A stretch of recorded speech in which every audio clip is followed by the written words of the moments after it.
The craft had a word for the moment. A civilization understood it was going to die. Voraka. It did not translate well into other languages. Most languages in the galaxy did not need a word for it. Most civilizations, when they saw the craft fleet appear above their world, did not have time to build one. They simply felt the thing, and then they were gone. The craft had been collecting that feeling for 4,000 years. They were not the biggest species in the galaxy. They were not the smartest. Their technology was not the most advanced, and their ships were not the most elegant. What they were was simple. They were the most willing to hurt something, anything, everything. They had climbed to the top of their own world by being the one creature on it that refused to stop fighting no matter how badly the fight was going. Bone broken, keep going. Blood lost, keep going.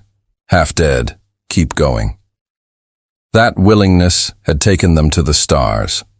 And once they were in the stars, they found that most of what lived there had never had to fight the way the craft had fought. Species that evolved on gentle worlds. Species that had built peace among themselves before they reached space. Species that had intelligence and culture and art and philosophy. None of that stopped a Krath boarding party. The Kragcraft warlord prime was named Voraxine. He was old, even by Kragcraft standards, which meant he had survived long enough to become something his species almost never produced. A strategist. Most aircraft commanders won by throwing bodies at a problem until the problem ran out of room to breathe. Voraxine won by understanding his enemies before he destroyed them. He was standing on the command deck of his flagship, the Bone Throne, when the report came in about the humans. His second in command, a younger male named Diarath, handed him the data tablet. Voraxine looked at it for a long time. He had 7 fingers on each hand, and they were each the length of a human forearm. The tablet looked like a card in his grip. "How long?" he asked. "2 of their centuries in deep space." Diarath said, "They move fast for a young species." Voraxine looked at the image of the human home world. Blue and white, small. The species itself was smaller, soft-skinned, 2-limbed bipeds with no armor, no natural weapons worth discussing.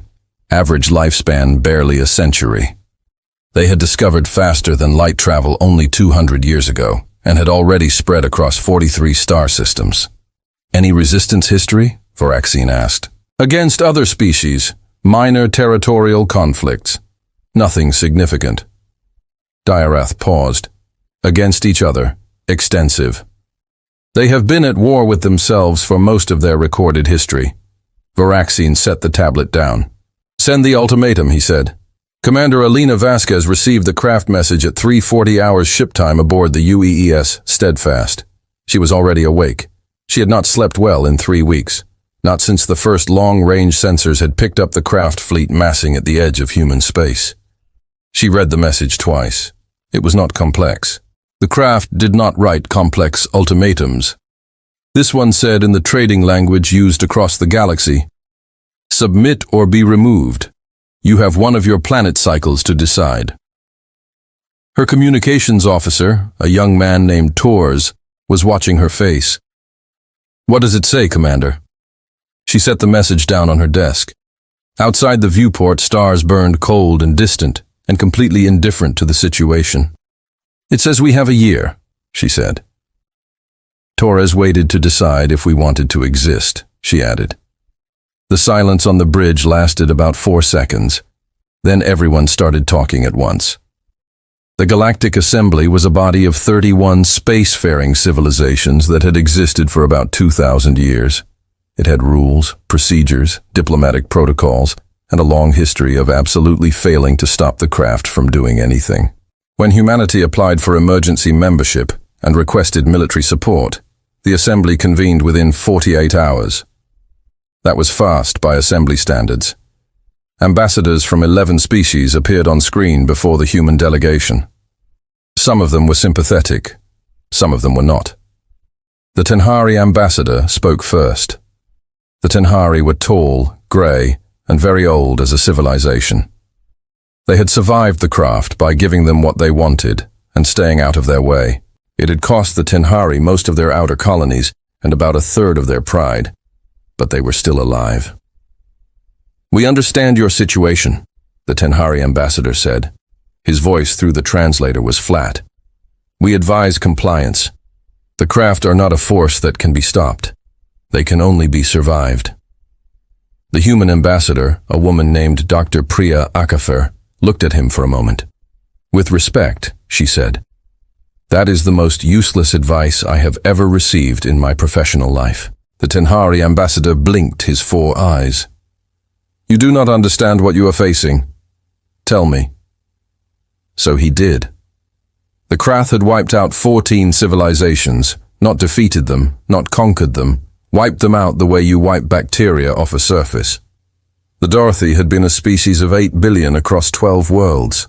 Now they were a notation in assembly records and a series of ruins that the Krath used for target practice. The Mavari had tried to fight.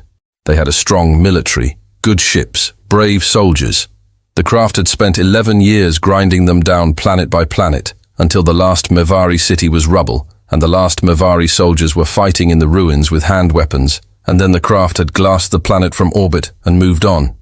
The Stalin had tried to negotiate. They had offered resources, territory, labor, technology. The Kraft had taken everything they offered and then destroyed them anyway. The Kraft did not negotiate. They accepted tribute as a form of entertainment and then collected vodka when they got bored. Dr. Aker listened to all of this. Then she said, "What are you afraid of?" The Tenhari ambassador looked at her the way someone looks at a child who has said something that proves they don't understand the room they are in. "Nothing," he said. "That is the point. Everything is afraid of something," she said. He had no answer for that. The year passed faster than anyone wanted it to. On Earth, there were protests. Some people wanted to fight. Some people wanted to negotiate. Some people wanted to pack everything into generation ships and run for the outer edge of the galaxy and hope the craft got distracted. The debates were loud and sometimes violent and very human in the way that human debates tended to be. But the military kept building.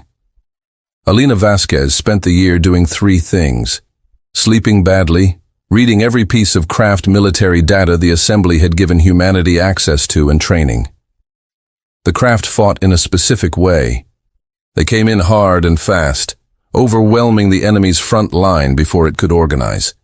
Their ships were heavily armored and carried enormous forward firepower.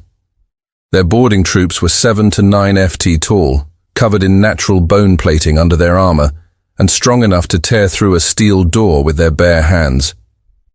They had never lost a major engagement. They had never faced humans. Vasquez wrote a document. It was 40 pages long, and it had a simple title: "What They Don't Know About Us."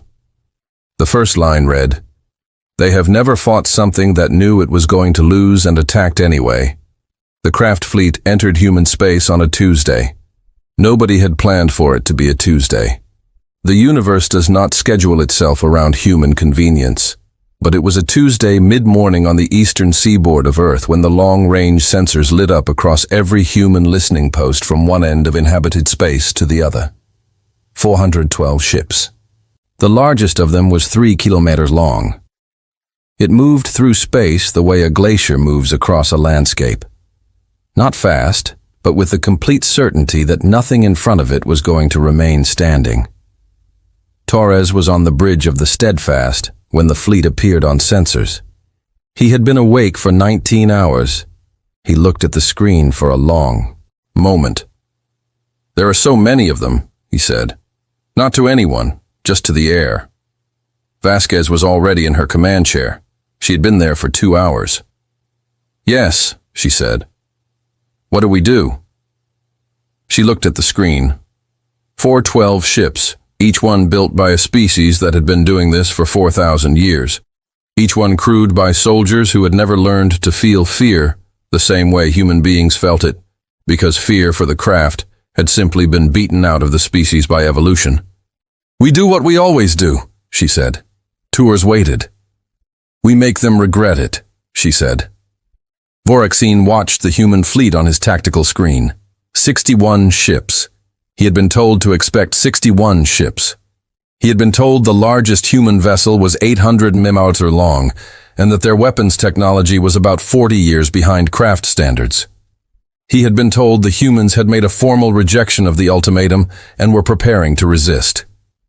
He had fought species that resisted before. Analysis. He said to his tactical officer, "Standard defensive formation." The officer said, "They are grouping their heaviest ships at the center. The smaller fast attack vessels are on the flanks. They appear to be holding positions rather than advancing." Vorexine looked at the formation. It was not bad for a species that had never fought the craft. They had done some reading. "They are waiting," Dayar said beside him. "Why are they waiting? They should be retreating." Vorexine did not answer. He was thinking about something the assembly briefing had mentioned, something he had almost dismissed. The humans had been at war with themselves for most of their recorded history. Every weapon they had first used against each other. Every tactic, every formation, every piece of military technology, all of it had been tested in conflict before it ever reached space. Most species the craft faced had built their militaries to fight something else, some external threat, some other species. Humans had built their military to fight humans.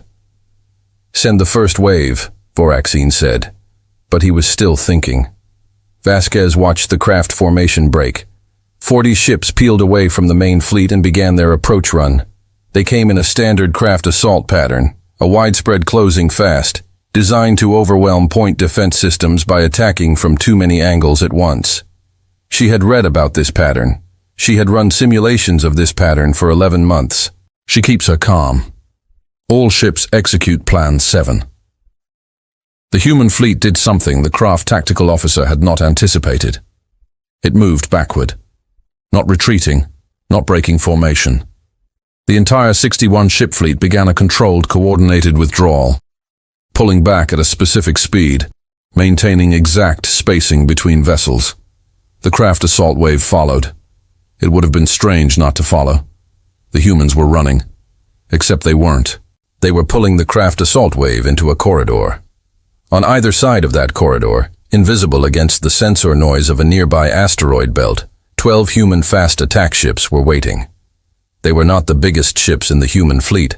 They were not the most heavily armed, but they were fast, and they were carrying something the craft had not seen in the assembly's intelligence reports because it had been finished 3 weeks ago. Vasquez said, "Fire." The first battle of what would later be called the Craft War lasted 4 hours and 18 minutes. The craft lost 9 ships. The humans lost 7. By any mathematical measure, the craft had come out slightly ahead. They had more ships. They could absorb the loss. But Vorexine sat on his command deck after the human fleet had pulled back, and he was quiet for a long time. The craft had never lost 9 ships in an opening engagement, not against anyone. The Mavari, who had been their most difficult enemy in recorded history, had destroyed 4 ships in their first battle. After that, it had been a slow grind toward the Mavari's inevitable end. Humans had destroyed 9 ships in 4 hours, and they had not broken. Dr. Rath was watching him. "A setback," Dr. Rath said. "We have them outmatched 4-1. We will grind them down." Vorexine did not respond. He was reading the tactical logs. He was looking at the moment the human ships had fired from the asteroid belt. He was running the calculation backward. He was understanding that the human commander had set that trap before the battle started, had planned it, had moved her whole fleet in a specific way to make it work. She had expected to lose ships. She had planned for it. She had decided in advance how many of her own people she was willing to lose to kill 9 of his, and she had executed that plan without hesitation. "They are not fighting to win," Vorexine said quietly. Dayarath looked at him. "What?" "Not yet." Vorexine stood up. He was tall enough that his head nearly touched the ceiling of the command deck. "They are fighting to learn. Every ship they lose, they are learning something. Every engagement," he paused. "They are not afraid of losing." Dr. Rath made a dismissive sound. "Every species fights harder when cornered. It does not change the outcome." Vorexine looked at the tactical screen. The human fleet had pulled back to a defensive line near their second closest populated system. 61 ships, -7. Still in formation, still holding, not retreating to their home world, still fighting. Get me everything the Assembly has ever recorded about human military history, he said. Everything. All of it. Diarath blinked. That will take time. Then start now. Voraxine looked at the screen. Somewhere behind those 54 ships was a species that had been fighting itself for its entire existence. A species that had built weapons to kill other humans. A species that had written the word for fighting when you know you will lose into their history so many times. It was practically a cultural value. For the first time in his 700 years, Voraxine felt something he did not immediately have a name for. It sat in his chest like a stone. He did not know yet that it was the first syllable of a word. Voraka the Craft took the colony world of Harvin III on a Thursday. It took them 11 minutes. There was no fleet defending it, no orbital guns, no resistance ships sitting in the dark waiting to ambush them. The planet just sat there quiet, turning slowly in the light of its yellow star, and the craft descended without firing a single shot. Diara walked through the colony's main settlement with 40 soldiers at his back and found it empty. Not destroyed, not burned, not evacuated in panic with food still on tables and doors left open the way it looked when a population ran in fear. It was clean, orderly, the kind of empty that meant someone had made a decision, packed carefully, took everything worth taking, and left. The streets were clean. The power was still running. Every door was locked. Diarath ordered his troops to break into the largest building, which appeared to be some kind of administrative center. They breached the door in the standard pathway, which involved 2 soldiers pulling it off its frame with their bare hands. The explosion that followed killed both soldiers and took out the front wall of the building. Diara picked himself up off the ground. His armor had held. His ears were ringing. He looked at the smoke where the entrance used to be and understood what had happened. The humans had left, and they had left their presence. It was the same on every colony world the craft took in the first 3 months.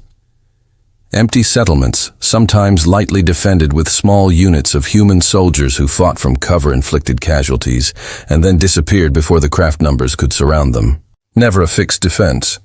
Never a line the humans were willing to die holding just contact damage withdrawal, like being bitten by something you could not catch. Voraxine read the reports each morning. The casualty numbers were not catastrophic. The craft was still moving forward, still taking systems. By any map you could draw, they were winning. Human space was shrinking. The humans had lost 6 colony worlds and 2 mining stations, but the craft had lost in 3 months of what should have been a clean advance. 219 soldiers. 219 soldiers. To booby traps, ambushes, remote detonations, hit-and-run engagements, and one incident in which a single human soldier in a powered suit had held a corridor on a mining station for 4 hours against a squad of 11 craft before the station's reactor had exploded. An explosion which analysis suggested was deliberate. Voraxine had read that report 3 times. 1 human, 4 hours deliberate reactor detonation. He had finished reading the history of human warfare. All of it. Thousands of years of humans fighting other humans. He had read about a battle in their homeworld centuries ago, where 300 soldiers from a small nation had held a narrow mountain pass against an army of thousands and died to the last man, and were still celebrated as heroes thousands of years later. He had read about pilots who flew their damaged aircraft into enemy ships, soldiers who threw themselves on explosive devices to save the people next to them, commanders who knew a battle was lost and ordered a charge anyway because every minute they held bought time for something else, somewhere else. He put the history files down. He stared at the wall for a while. The craft did not have a concept of dying for something. They had died because you were not strong enough not to. They had died because you made a mistake. They had died as a result of a calculation that went wrong. But dying on purpose, as a strategy, as a gift to someone else, that was not in the craft framework. It made no biological sense. It produced no offspring. It gained no resources. When a craft soldier was going to die, the craft soldier tried not to die. If they could not avoid it, they killed as many enemies as possible first. That was the whole of it. They treat their dead like currency, Vorexine said. Diarath looked up from his meal. What are humans? Vorexine was standing at the viewport. The stars outside were the same stars they always were. They spend their dead like money. They decide in advance what a death is worth, and they pay it if the price is right. That is not rational. No. Vorexine turned from the viewport. It is not. Which means our models for their behavior are wrong. We have been predicting what a rational enemy would do. They are not rational. Diarath set down his food. All enemies break. It is a matter of pressure and time. Every enemy we have faced before broke because they were protecting something. Vorexine said their homeworld, their families, their civilization. We could always find what they were protecting and threaten it. When the threat was large enough, they stopped fighting. He paused. What if they are protecting the idea of not giving in? What do you threaten then? Diarath had no answer. The ship moved through the dark between stars, and neither of them spoke for a while. Vasquez had set up her new command post on the Asterisk. Use constant asterisk. A heavy cruiser that had been her second choice before the Steadfast took a craft rail cannon hit to the engine section 6 weeks ago. The Steadfast was being repaired at a station deeper in human space. Vasquez had transferred her flag and kept moving. She had 44 ships now. She had started with 61. She did not sleep much. When she did, she dreamed about the faces of the crew she had lost. That was not useful. She had learned to wake up from those dreams, drink a glass of water, and look at the tactical maps until the faces went away. The maps were more useful than the dreams. She had a team of 12 people she called her Brain Trust. It was an informal name, not an official designation. They were a mix of military strategists, xenobiologists, psychologists, and one historian named Dr. Theo Park, who had spent his career studying how civilizations ended. He was the most quietly frightening person Vasquez had ever met, and she found his presence on the ship comforting in the way that sharp things are sometimes comforting. They're adapting, Park said one evening. They were looking at the tactical data from the last 4 engagements. Look at their approach patterns. They've stopped using the standard assault spread. They're doing something different. Vasquez looked. He was right. The craft were changing how they attacked, tightening their formations, moving more carefully, not coming in with the confident open spread of a predator that expected nothing to bite back. Coming in the way something comes in, when it has learned that the grass might be hiding something. They're being careful, she said. Yes. Park tapped the screen. Careful is slower. Carefulness costs them efficiency. Careful means they're thinking about us differently than they thought about anyone else. Vasquez looked at the screen. 44 ships. The craft had 43. We need them to stay careful, she said. Then we need to keep being unpredictable. Park said we need to keep doing things that don't make sense until after they happen. The Battle of Meridian Station was the first time human and craft soldiers fought on the same ground in significant numbers. Meridian was a deep space refueling and repair station, big enough to be considered a small city sitting at a strategic junction point between 3 human star systems. Vasquez had chosen to defend it, not because she thought she could hold it forever. She knew she couldn't. She chose to defend it because she wanted to teach the craft something, and you could only teach people things by making them feel it. The craft came in with 12 ships and 4,000 ground troops. Vasquez had 9 ships and 200 soldiers inside the station. The space battle lasted 2 hours. The craft punched through the station's external defenses and got 3 boarding ships attached to its hull. Then the human crews inside the station did something the craft boarding troops were not prepared for. They let them in. Not because they had to. They pulled back deliberately, giving up corridors, letting the craft advance into the station's interior. The craft troops moved through the corridors in their standard breach formation. Heavy soldiers first, armor up, pushing forward. They found empty corridors, open rooms, the lights were on, the environmental systems were running. It felt exactly like Harvin 3. The first squad of craft reached the central junction of the station's main hub. The floor dropped. Not exploded, not shot, dropped. A 30-meter section of flooring simply fell away and 8 craft soldiers went down into the maintenance level below, which had been flooded with a chemical compound that reacted badly with craft biology. Before the second squad could respond, 3 doors opened simultaneously, and human soldiers came through them, not charging, moving fast and low, using the cover of the corridor edges, firing weapons designed for exactly this distance and exactly this target profile. The craft's second squad fought back. They were larger, stronger. Individual craft soldiers were harder to kill than individual human soldiers. The biology was just different. A hit that would end a human fight kept going. But there were 200 humans in that station. And they had spent 3 months learning how craft troops moved, how they communicated, and how they responded to contact.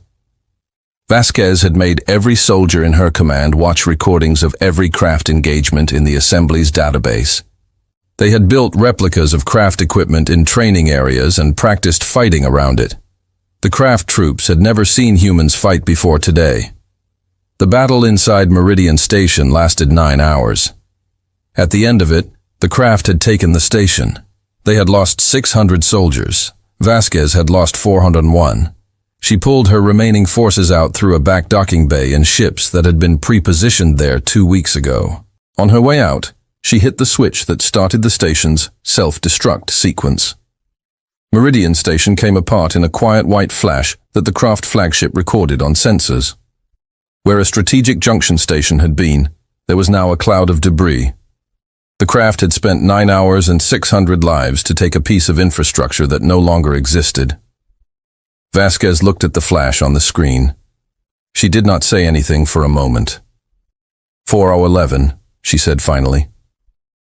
The number hung in the air of the command deck. Torres, who was at the comm station, kept his eyes on his board. She took a breath, held it, let it go. Log it, she said, and get me a line to Admiral Chen. We have to talk about what comes next. Vorexine received the report on Meridian Station and read it, standing up. 612 dead. The station was destroyed. The humans had fought a losing battle for 9 hours, inflicted those casualties, and then burned down the building on their way out. He sat down. In 4,000 years of aircraft conquest, no enemy had ever forced a loss ratio of that type in a defensive engagement they knew they would lose. The Mavari, the most difficult enemy in aircraft history, had never once destroyed a captured installation before withdrawing. It had simply not occurred to them. When the Mavari lost a position, they retreated. They tried to take it back later. It was a rational response to a loss. This was not rational. He sent a communication to the Krath High Council, which he had never done before in the middle of a campaign. The Carrara High Council existed primarily to sanction campaigns after they were won. Reporting problems to the High Council was something young commanders did before they learned not to. Vorexine did it anyway. His message was short. It said, "The humans fight differently than any enemy in our history. I need more ships and I need more time. This will not be quick." The response came back in 40 hours. It said, "You have what you have. Finish it." Vorexine read that response. Then he put it down and walked to the viewport and looked out at the stars. He had been doing this for 7 centuries, 40 worlds, 14 civilizations. He had never sent a message like that to the High Council, and he had never expected the answer to make him feel small. But the answer made him feel small because it meant that the High Council, sitting safe and certain at the center of craft space, believed this was like every other campaign. Believed it was a matter of pushing long enough and hard enough. Believed these humans would eventually feel the thing all the others had felt. Vorexine was no longer certain that was going to happen. He was starting to wonder in the part of his mind that he was trained not to listen to if the opposite was possible. If it was possible that a species existed which could be pushed and pushed and pushed, and instead of breaking, simply pushed back harder each time, learning, adjusting, spending its death like they meant something, and coming back with the bill. He thought about that human soldier in the corridor 4 hours alone, then a deliberate explosion. What kind of species produces something like that? He didn't sleep well that night, which was new for him. Which was, though he would not have used the word frightening. 6 months into the war, Vasquez stopped running. Not all at once. It was not a dramatic decision made in a single moment. It was more like the way a tide turns. Slow, inevitable, and only obvious in hindsight when you looked back at where it started. She had 41 ships. She had lost 3 more since Meridian. She had also in those 6 months learned things about craft fleet movements that she could not have learned any other way. You had to be in the fight to learn them. You had to absorb the hits and study what came before them. The Brain Trust had been working around the clock, and Dr. Park had 17 whiteboards in his cabin now, all covered in notes, and he only slept when someone physically turned his lights off. What they had found was a seam. The craft fleet was enormous. 400 ships do not run on confidence alone. They run on fuel, ammunition, replacement parts, food for troops, medical supplies. A 400-ship military operation produces a logistics train that stretches back thousands of light years to the craft home systems. That logistics train has to move through space on a schedule because 400 ships cannot wait. They have to keep pushing. The schedule was the same. The craft resupply convoys moved through a corridor of space near the Kepler relay, a navigation point that the craft had marked as secured territory 6 weeks into the war. It was by every scan the craft ran empty space.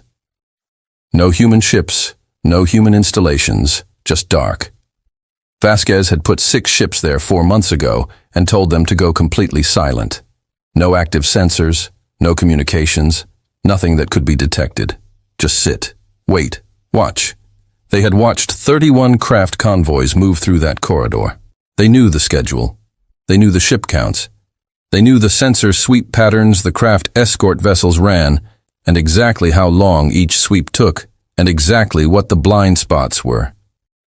Vasquez looked at the plan her team had built, and felt something she had not felt in 6 months. Possibility. We hit Convoy 14. She said it's the biggest, and it's carrying propulsion components for their main battle group.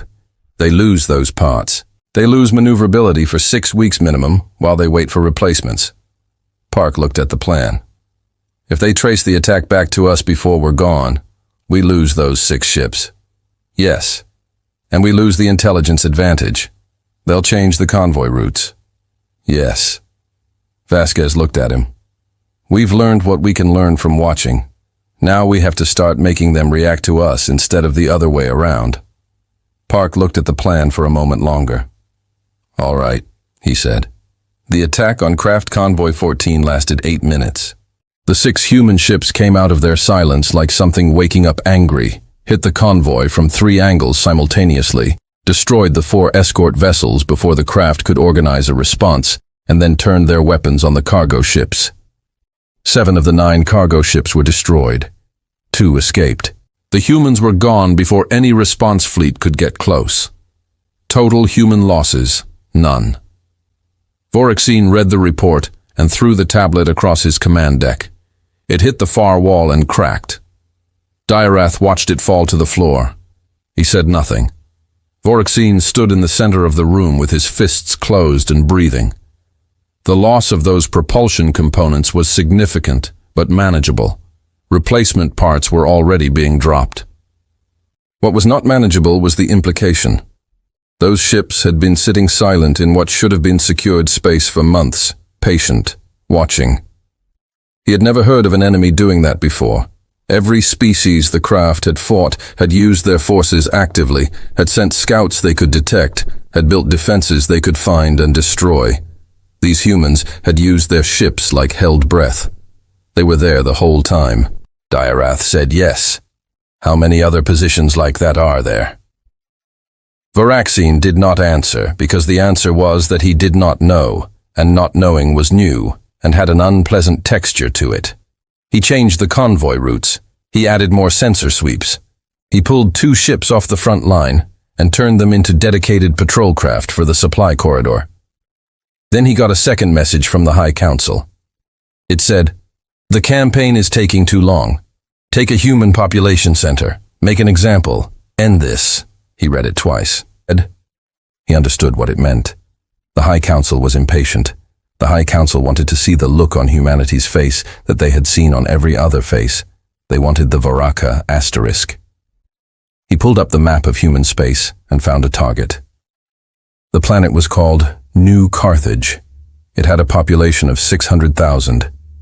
It was not a military target. It had no strategic value.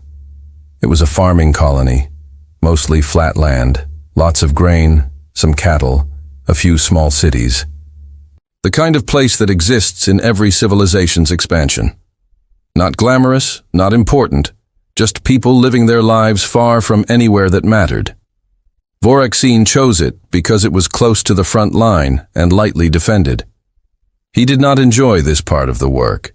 This was not something he would have admitted to Dr. Rath or to anyone else. But it was true. He was a soldier.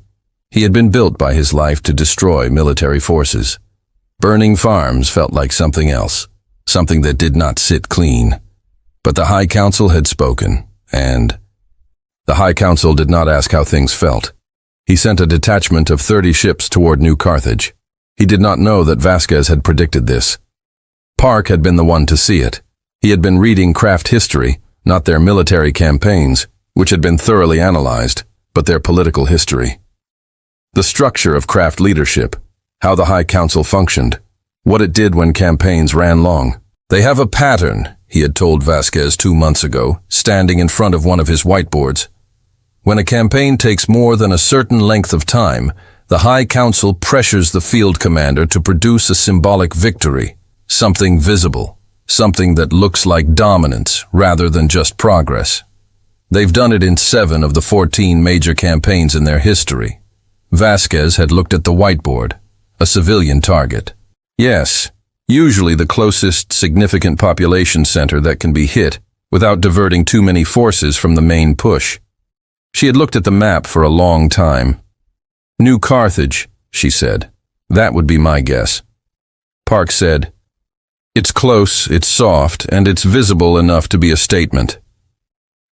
Vasquez had started making calls that same day quietly, without logging the orders in the main command record, because the main command record could theoretically be captured and read.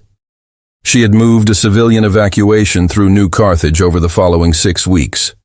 Slow enough not to look like a sudden panic departure. Fast enough to move 400,000 people off planet before the craft arrived.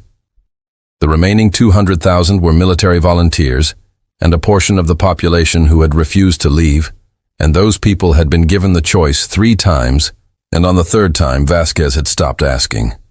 Underneath the farms and the flat land of New Carthage, human engineers had been working for 2 months.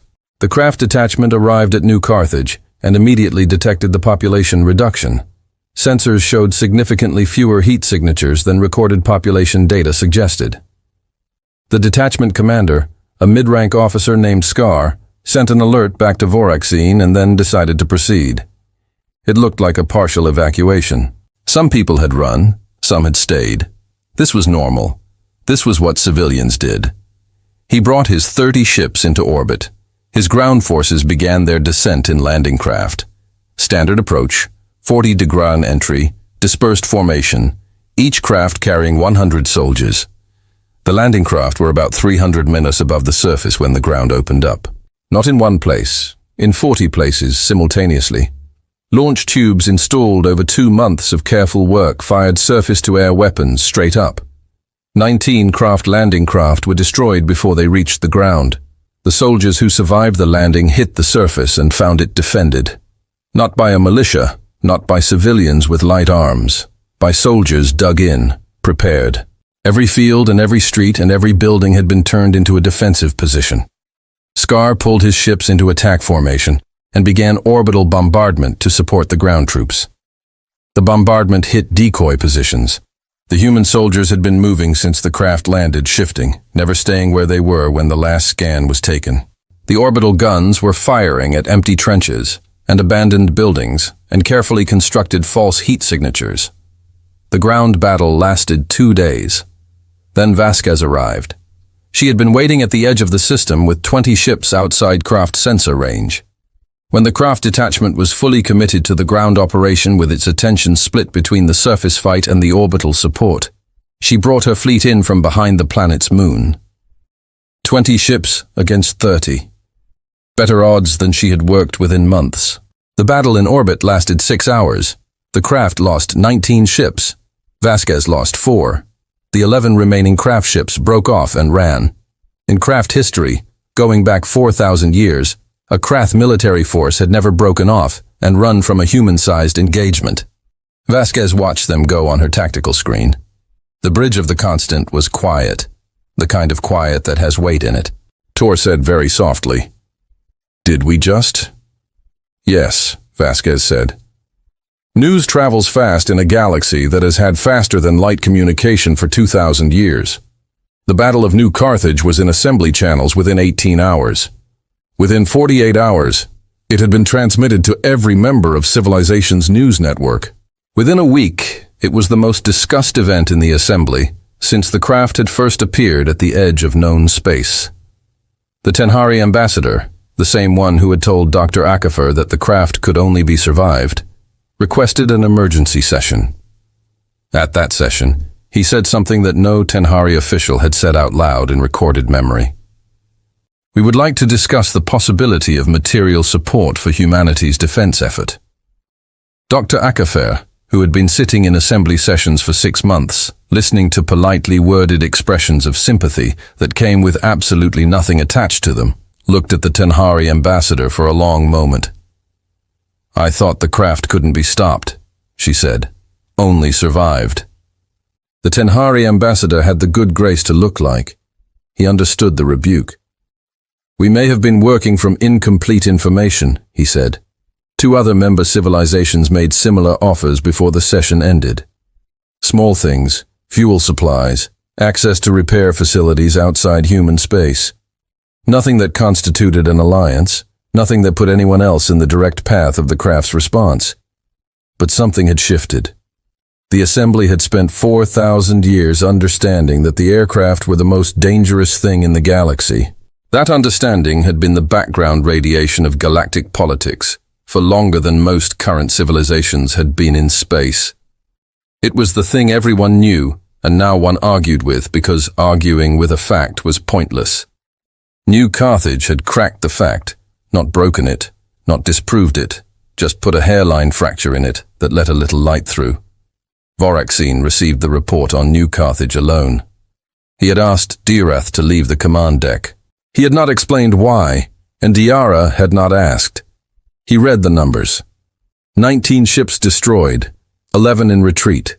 The ground operation failed. The human population largely already evacuated when the craft arrived. She had known he was coming. She had read his patterns the way he had spent 7 centuries reading enemy patterns.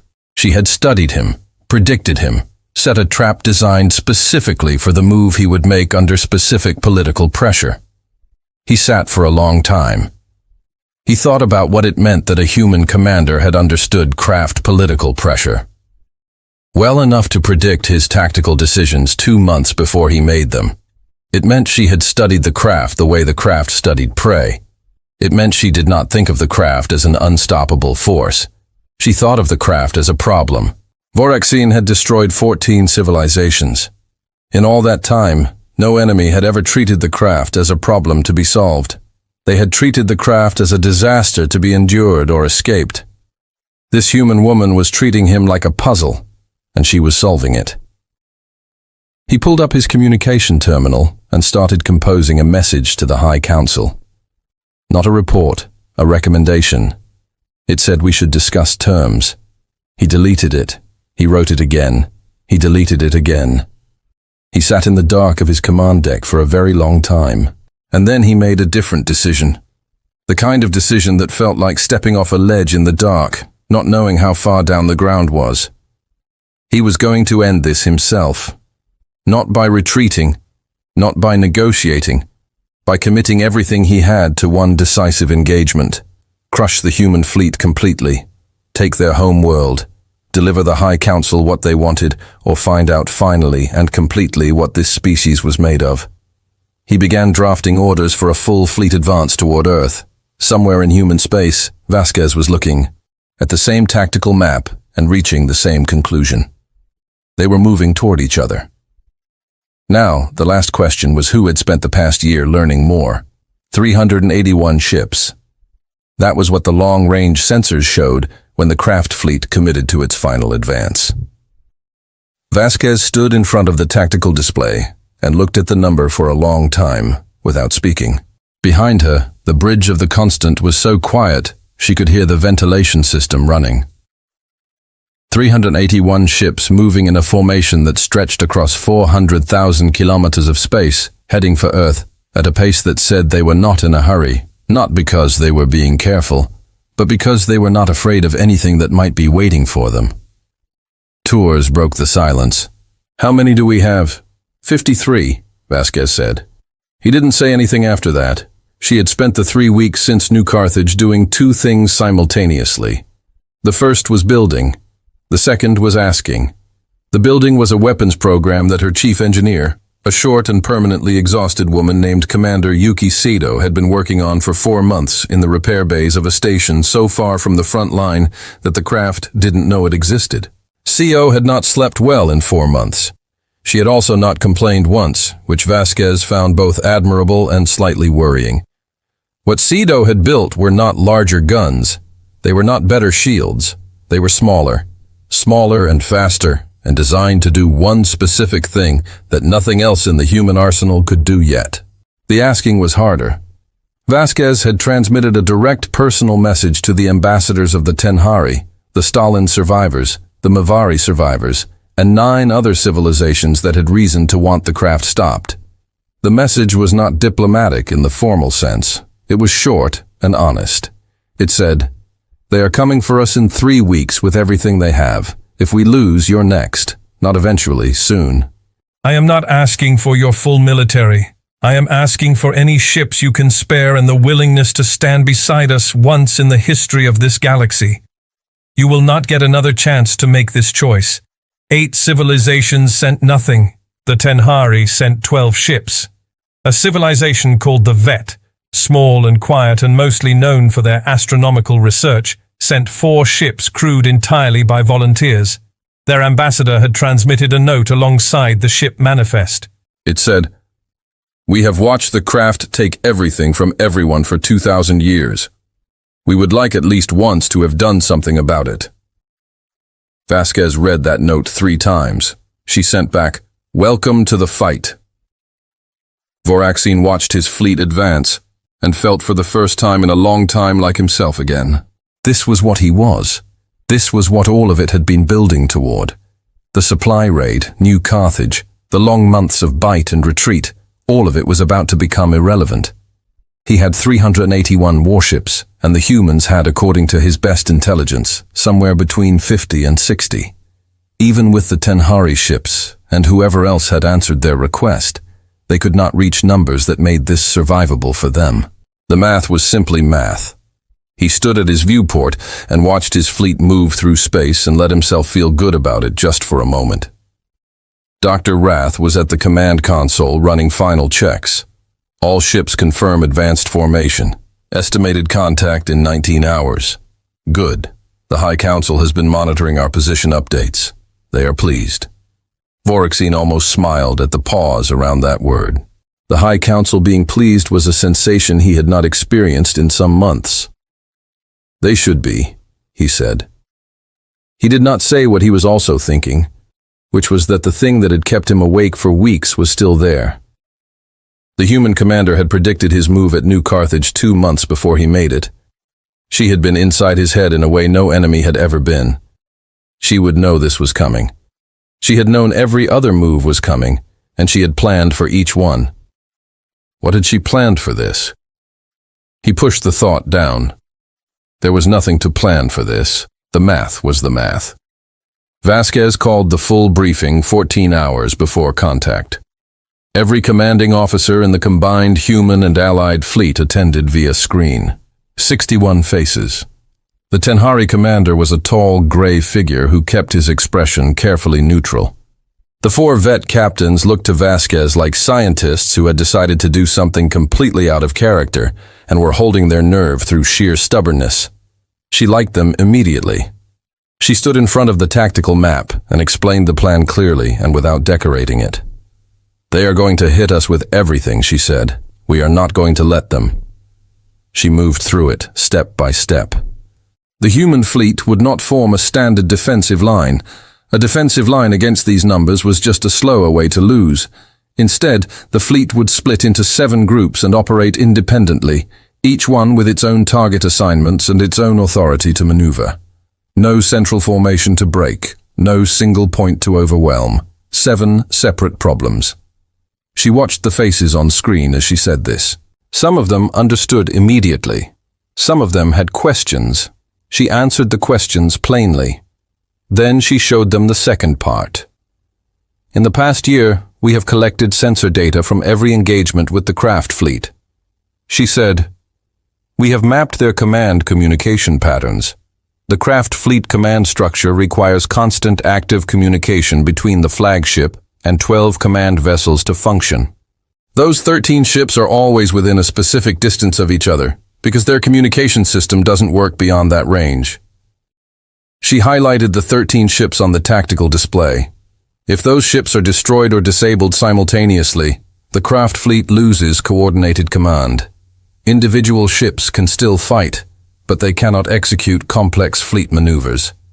They lose the ability to respond to a changing situation as a unified force. She paused. "We have been building weapons specifically designed to hit those 13 ships at the same moment. Sedo's weapons for months of no sleep." The Tenhari commander spoke. His translator made his voice flat and precise. "Destroying the flagship while the Warlord Prime is aboard would require penetrating the heaviest armor in the craft fleet." "Yes," Vasquez said, "that is extremely difficult. Yes, what are the chances your weapons succeed?" Vasquez looked at him. "Better than the chances of us winning a straight fight against 381 ships." He was quiet for a moment, then he nodded once. "Proceed," he said. The battle began the way craft battles always began. Fast, loud, overwhelming. The craft fleet came in with its forward ships firing before human vessels were even fully in range, filling the space ahead of them with weapons fire the way you fill a room with light. Not aimed at specific targets yet, just establishing presence, establishing dominance, making the space in front of them feel owned. It had worked for 4,000 years. The human fleet did not form up to receive the charge. It scattered, 7 groups peeling away in 7 directions, each one moving with purpose rather than panic, each one already heading toward its assigned position. The craft formation designed to crash through a defensive line hit empty space. Voraxine saw it immediately. Adjust formation. Pursue Group 3 and Group 7. Those are the heaviest. The human groups had already changed direction. The next 4 hours were unlike any battle Voraxine had ever fought. The craft fleet was enormous and powerful, and completely unable to bring that power to bear cleanly, because every time a craft formation organized to pursue one group of human ships, 2 other groups were already attacking from a different angle. The human ships were not trying to destroy the craft fleet. They were trying to keep it moving, reacting, constantly turning, constantly reforming, burning fuel and focus and response time, keeping it busy. Voraxine was issuing orders at a pace he had never had to work at before. The command deck felt like a different place than it normally felt.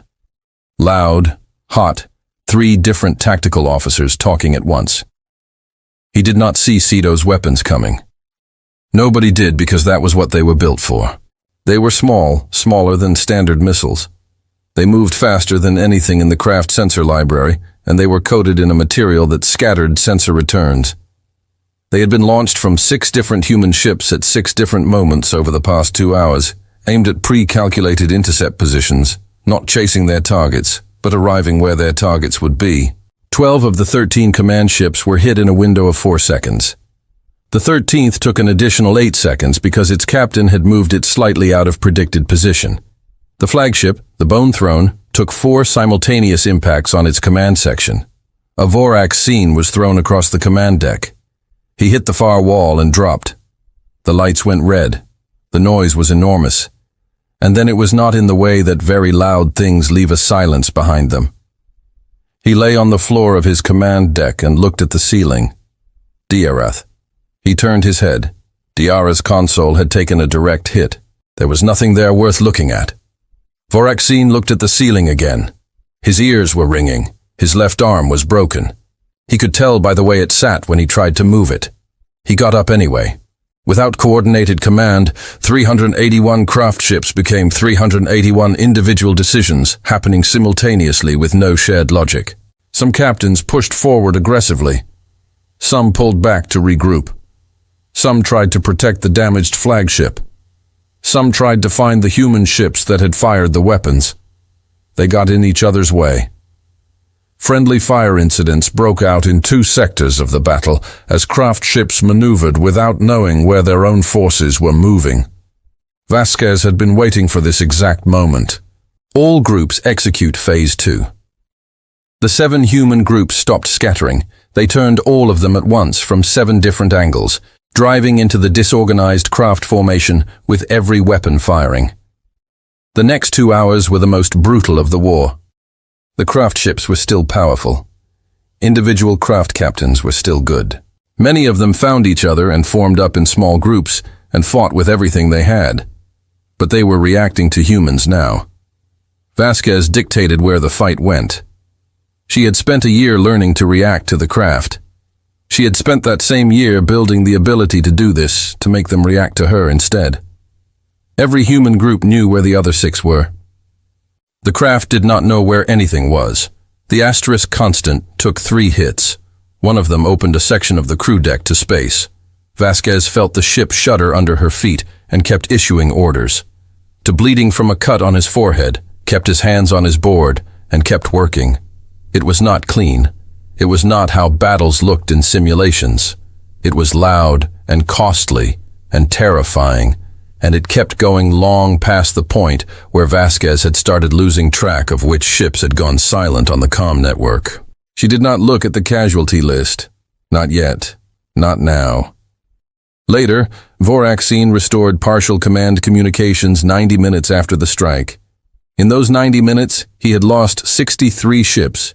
He had his remaining officers gather what data they could while he stood at the damaged viewport of the bone throne with his broken arm held against his side. The viewport had cracked, but not failed. He could see the battle through it, the distant flashes of destroyed ships, the movement of forces in the dark. The human fleet was smaller, slower than it had been. Some of them were barely moving, holding position and fighting through damage. But they were not breaking. He thought about giving the order to push through, to lose whatever he had to lose to take Earth the way the High Council wanted. He had the numbers still. He could do it. He stood at the cracked viewport and did the honest calculation. He could take Earth probably at a cost that the High Council would find acceptable because the High Council was not here paying it. And then what? He had studied enough human history to know the answer to that question. These people did not stop when you took their ground. They did not feel asterisk Voraka the way every other species felt it. Every planet the craft took would become another meridian station. Every city would become a trap. Every corridor would be another human soldier willing to hold it alone for 4 hours. He could take Earth and spend the next decade losing 1,000 soldiers a week to a species that had decided somewhere deep in its violent, complicated history that losing was not the same as being done. He closed his eyes. "Open them all ships," he said into the command channel, his voice flat and clear and completely without expression. "Disengage. Withdraw to rally point 7. There was a pause on the channel. His captains had never heard that order before. Not one of them in all their years of service had ever heard a craft fleet ordered to withdraw. Warlord Prime. The voice was one of his senior captains, a veteran. "Please confirm." Confirmed. Voraxine said, "Disengage now." The craft fleet for the first time in 4,000 years of recorded military history retreated. Not a detachment, not a patrol vessel, not 11 ships from a failed colonial operation. The fleet. Vasquez watched them go. She watched them go for a long time and did not speak. The bridge around her was very quiet. Tours had stopped bleeding. Someone had given him a bandage, and he had put it on without looking up from his board and was still working. "They're going," he said. "Yes," she said. "They're actually going." She looked at the tactical screen. The craft fleet was still enormous, still powerful, pulling back, running the real calculation, maybe for the first time, understanding that winning every battle was not enough if the thing you were fighting learned something from every loss. She thought about all the faces she would look at on the casualty list. "Later, get me a damage report," she said. And someone told Dr. Safer the assembly is going to want to talk to us very soon. She sat down in the command chair and looked at the empty space where the craft fleet had been. Outside the cracked viewport, the stars were exactly as they always were, cold and distant, and completely indifferent. She did not care, she was still here. The High Council stripped Voraxine of his command on the same day he arrived at the rally point. They did not wait for a report. They did not ask for an explanation. The message was waiting for him when the asterisk bone throne limped into Krath space, with its cracked hull, and its dead, and its broken warlord, and it said in the flat official language of craft governance, "You are relieved. Report to the council chamber. Your fleet is transferred to Warlord Prime Harak." He read it standing in the same spot where Diara used to stand. He stood there for a while. Then he handed the tablet to a junior officer, told her to log the transfer orders, and went to his cabin to sit in the dark for a few hours before the long journey home. Here was everything the High Council wanted in the moment they were in. Young for a warlord prime, barely 3 centuries old. He had won 6 campaigns in the outer reaches, all of them fast in total. He had never faced an enemy that lasted more than 8 months. He had never sent a message to the High Council asking for more time. He believed in the way that people who have only ever won believe things, that winning was mostly a matter of wanting it enough and being willing to pay whatever the fight cost. He stood before the council and listened to the briefing on the human campaign and looked at the losses and said, "The problem was hesitation. We should have taken their homeworld in the first month." The council liked that. They gave him 340 ships, rebuilt and resupplied, and sent him back toward human space. Voraxine watched the fleet depart from a window in the council administrative complex where he had been assigned. Quarters while he waited for formal proceedings. He watched those 340 ships move out of Krath space and felt something he had never felt before when watching a Krath fleet advance. Dread not for himself, for Harak. He had spent the week since his return reading everything one more time. Not craft history, human history. He had read it the first time looking for weaknesses, trying to understand how they fought. He read it the second time differently. He read it trying to understand what they were. What he found was not a military answer. He found a species that had been broken over and over throughout its entire existence. Civilizations they had built had collapsed. Wars they had fought had cost them generations. Diseases, famines, disasters. They had recorded all of it. They had written it down in hundreds of languages over thousands of years with an honesty that was strange to him. The craft did not record failures in that way. Failures were things to move past. You did not dwell on them. Humans dwelled on everything. They wrote about their losses the way other species wrote about victories. They built monuments to battles they had lost. They named their children after people who had died for causes that failed. They carried their grief forward like it was fuel and burned it to keep moving. He had read about a human concept. It had many different names in many different languages, but it came down to the same idea. The belief that suffering was not the end of a thing, but part of it, that you could go through the worst and come out the other side changed and is still present. Still there. He sat in his assigned quarters and looked at the wall. He thought about 340 ships moving toward a species that had survived everything its own history had thrown at it and still showed up. He picked up his calm terminal. He stared at it for a long time. Then he did something that, as far as he could find in any craft record, no craft officer had ever done in 4,000 years of military history. He composed a message to Commander Alina Vasquez. She received it 11 days before Har's fleet crossed into human space. It was written in the assembly trade language, careful and precise. It did not begin with an apology. It did not explain itself emotionally. It was in the form of military communication. It listed Harak's approach vector, his fleet composition, his tactical preferences based on 6 previous campaigns, the position of his command ships relative to his formation, the frequency patterns of his fleet communications. At the end, there was one additional line that was not part of the tactical information. It said, "He does not know what I know. Make it count." No signature. The origin routing was deliberately obscured. Vasquez read it twice. She showed it to Park. Park read it once. He set it down on the table and looked at it for a while. "Is it real?" Vasquez asked. "The fleet composition data matches our long-range sensor estimates," he said. "The communication frequencies are consistent with what we've intercepted." He paused. "It's real." Vasquez looked at the last line again. "He does not know what I know. Make it count." She thought about an old craft soldier who had spent 7 centuries winning everything, who had read all of human history, who had retreated for the first time in his life and been punished for the only honest decision he had made in the whole campaign. She thought about what it cost to send a message like that. "Well," she said, "let's not waste it." The assembly had changed in the month since New Carthage. It had not become brave overnight. Institutions built on 4,000 years of surviving by accommodating the craft do not become brave overnight. But the fracture that New Carthage had put in the old understanding had spread quietly through every diplomatic channel and every private conversation in every member civilization. When Dr. Safer went to the assembly and said plainly that humanity needed a coalition, and that this was probably the last moment in history when forming one was possible, she got something she had not gotten before. A room that was listening. 22 civilizations sent ships. Most of them were small contributions. 3 ships here, 6 ships there. Tenhari sent 22. A civilization called the Dross Squat and Four-Armed and Ferociously Proud sent 15 ships and a message that said simply, "We have been waiting for someone to do this first."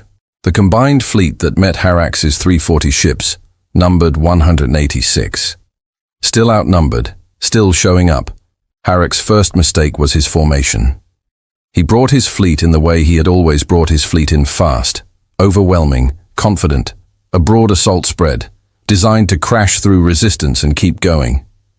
He had studied the previous engagements in the human campaign and concluded that the human tactic of splitting into independent groups was a desperation measure, not a deliberate strategy.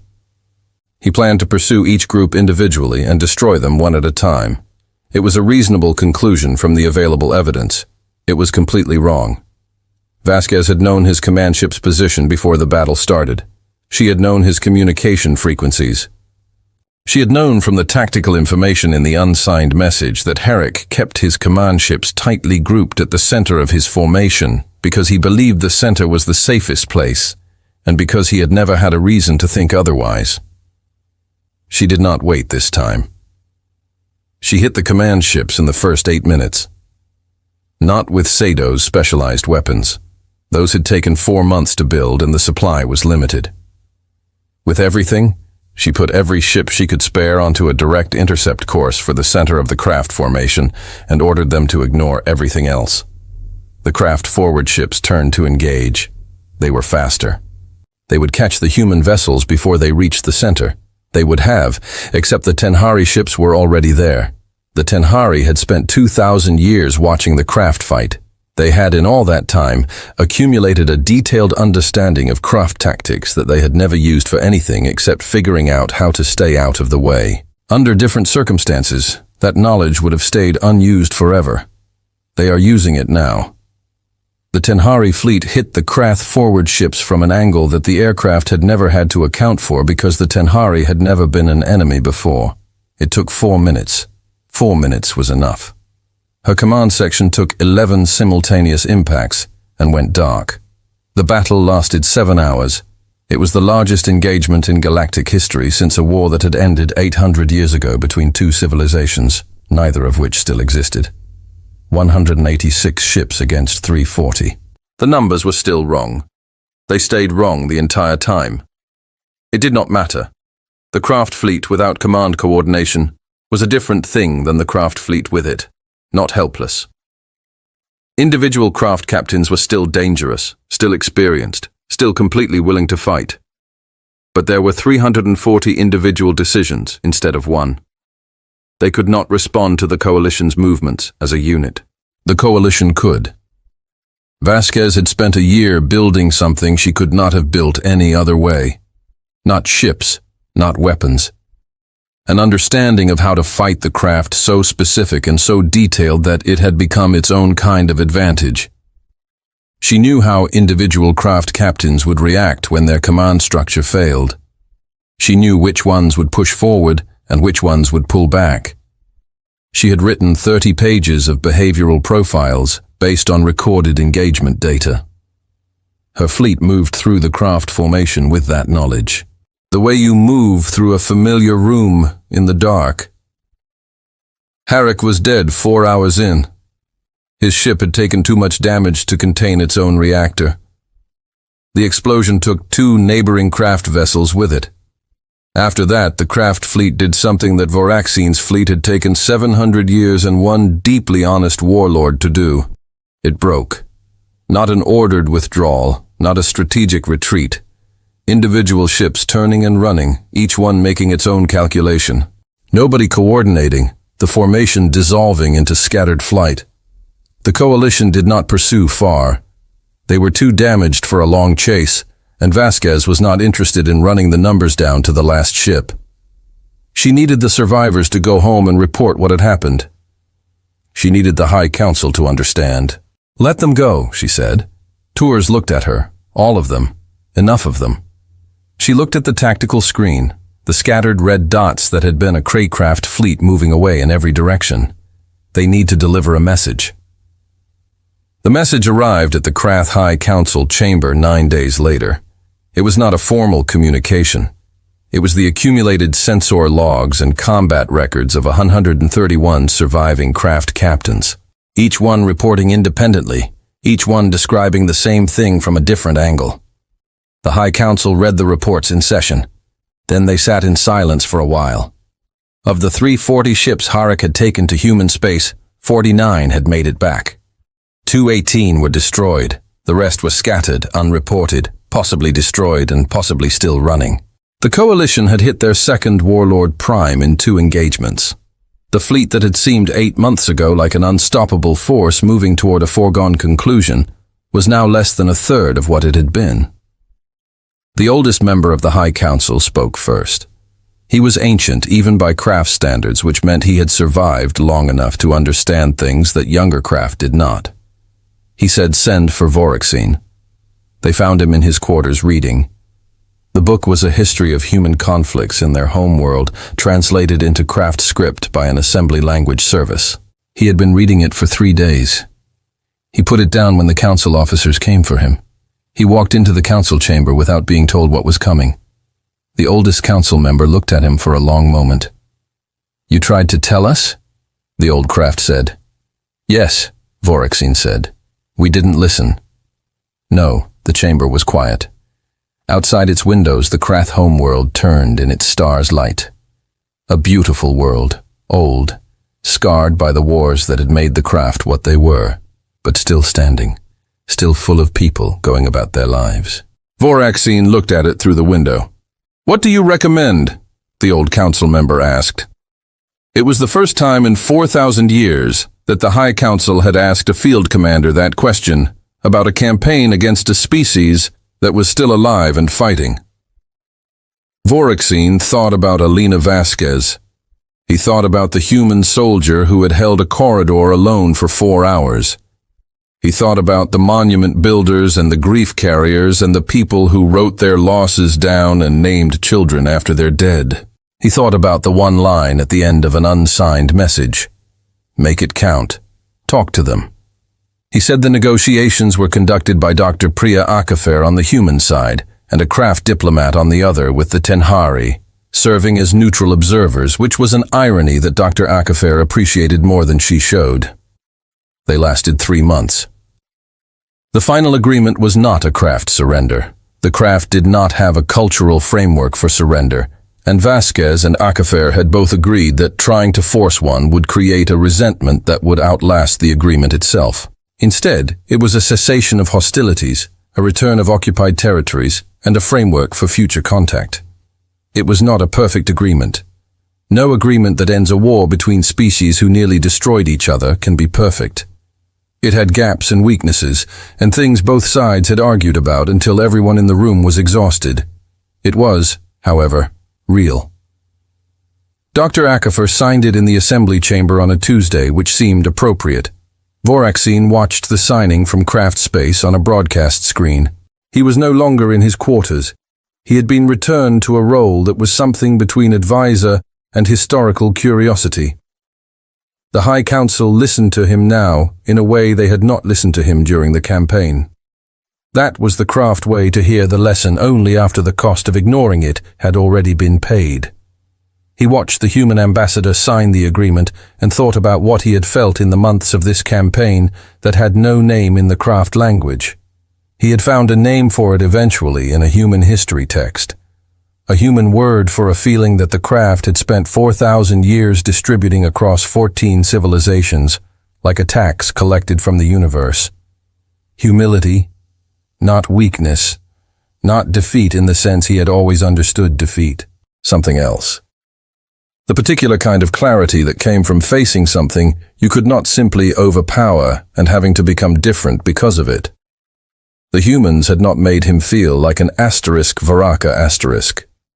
They had made him feel something stranger and more durable. He turned off the broadcast.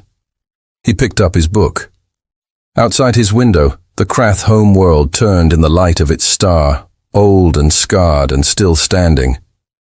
He thought about a blue and white world on the other side of the galaxy.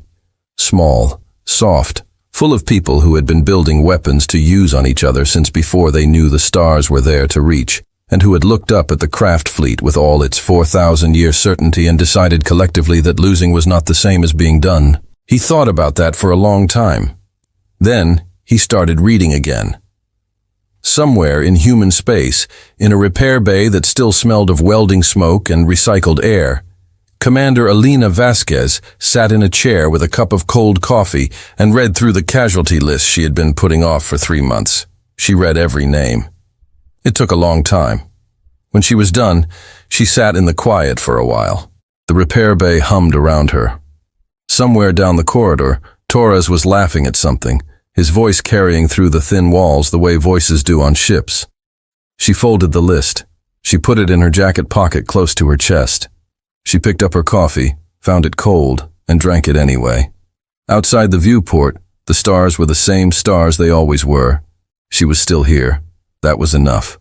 For now, it was enough.